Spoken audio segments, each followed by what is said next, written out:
Eccolo qui finalmente lo stand dello scandalo. Dopo settimane di annunci e prese di posizione, di carteggi della senatrice Merlin e di intimazioni solenni a non offendere il pudore, eccola qui la rievocazione delle case chiuse.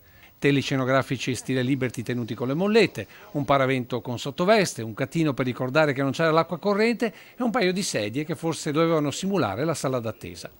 Poi il pezzo forte per entusiasti e Savonarola dell'evento, le 3 figuranti e anche qui chi si aspettava cose forti è rimasto deluso, considerando cosa gira quotidianamente nella Treviso rovente d'estate.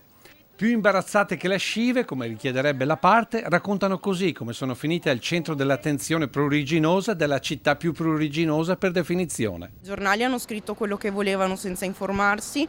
Noi abbiamo dovuto inseguirli per rettificare le notizie e fondamentalmente ci abbiamo fatto quasi più una figuraccia noi che i giornali quando sono stati loro a tirare sul putiferio perché non sapevano come si svolgeva la manifestazione. Quello che noi stiamo dimostrando è un mestiere che al tempo era legale, come era legale il ciabattino, il falegname, purtroppo fa parte della nostra storia e non si chiude gli occhi davanti a quello che non ci va bene. Storia per immagini più che per racconto, per permettere ad ognuno di farsi la propria idea sull'argomento, perché sottolinea l'organizzatore. È facile mettere gli strali come hanno fatto tantissimi politici o quant'altro di sinistra, di qua, di là.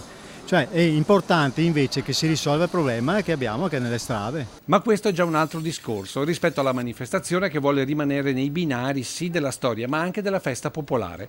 Da qui dunque il teatro di stasera ma soprattutto lo spettacolo di burlesque domani sera a conclusione dell'evento. E come vi avevamo già detto più volte, è uno spettacolo per tutti, anche per i bambini. E visto che siamo nel campo dell'arte, immancabile la citazione del bardo Shakespeare. Secondo me è stato fatto tanto rumore di nulla, poi ben venga anche c'è che c'è stato sta bagarre perché ha aperto uno spiraglio su un grosso problema. E infine, per par condicio, anche quella maggiormente usata dalle femministe. Vi sentite delle donne oggetto sedute qui come dicono a rappresentare una forma le modelle.